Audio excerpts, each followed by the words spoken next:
LG Phone 5啊，除了它的优异的性能，还有它很多的特点之外，那其实它盒子包装也有一个巧思哦。首先就是它跟以前一样是特殊这个六角盒的一个设计，所以是非常少见的。那最主要它还有一个 AR 的一个算是一个小设计巧思吧。它用 AR 技术，你把盒子打开之后啊，它其实里面会有他们这次的一个设计一个形象人物，就是 Akira 的像是漫画一样，但这个主要就是跟你的手机会做个 AR 联动，所以当你第一次开机你的 ROG Phone 5，或者是说你可以在后续在软体里面重新做这个体验，它会有一些任务让你达成。那有趣就是它会用这个漫画去做 AR 扫描，然后去做一个效果，这样我觉得这个蛮有趣的，大家看一下，放后面一点。好。那除了拿第一次手机之外呢，其实你也可以在ROG 的应用程式中然后其中的控制台里面，最下面就会有这个 AR 任务跟 AR 自拍可以去执行，那可以点开始，然后它会有一个前情提要啦，等于就是一个剧情吧，那可以继续看，然后它有不同的盒子，就是可能会对应到之后不同出货版本的 ROG 手机。那我们就选了我们的盒子的形式，准备好包装盒，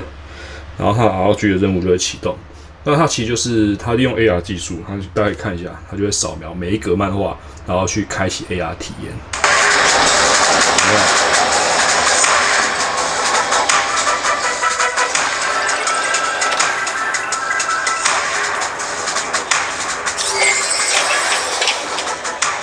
非常酷而且是动态的，可以移动一下动态。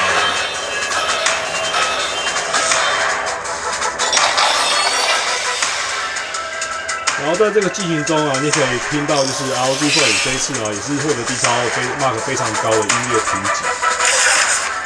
然后就一格一格依序显示 AR 的一个动画，非常有趣。然后你最后可以点 Play， 它就会提示你把手机改成横向，它就会播影片。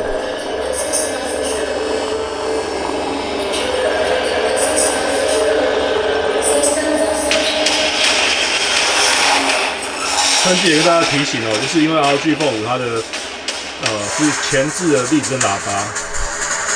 所以其实它不会挡到我今天握持上也不会挡到这个声音的出来，而且它现在游戏中的体验就让你告诉你有各种应用模式，像上面 Electric 的按钮之类的，算是一个官方很有心的一个 demo 啊。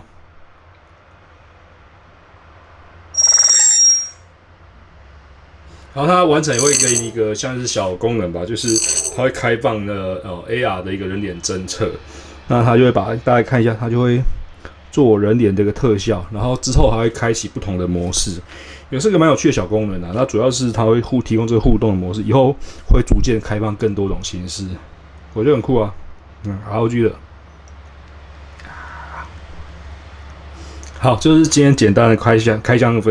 小功能分享 AR 的体验分享啦，之后还会有完整更多测试，那请大家关注阿辉的粉丝团，还有 ROG 扛面的社群。